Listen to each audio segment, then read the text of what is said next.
হযরত আত্তা বিন ইয়াসার রহমাতুল্লাহি আলাইহি আবু সাঈদ আল খুদরি রাদিয়াল্লাহু তাআলা আনহু থেকে বর্ণনা করেন।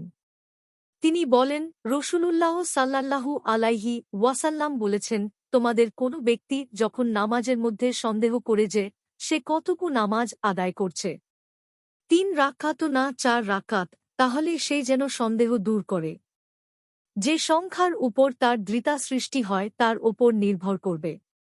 তারপর নামাজের সালাম ফিরানোর পূর্বে ২টো সিজদা করবে। যদি সে ৫ রাকাত নামাজ আদায় করে থাকে তাহলে এ সিজদা এ নামাজ জোড় সংখ্যায় ৬ রাকাতে পরিণত করবে। যদি সে পুরো ৪ রাকাত আদায় করে থাকে তাহলে এ সিজদা শয়তানকে লাঞ্ছনাকারী গণ্য হবে। মুসলিম। ইমাম মালিক এ হাদিসটিকে আত্মা হতে মুরসালরূপে বর্ণনা করেছেন।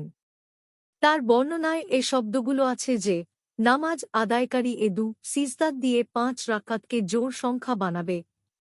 মুসলিম ৫৭১। মালিক ১৩৮, মিশকাতুল মাসাবিহ ১০১৫। হাদিসের মান সহিহ।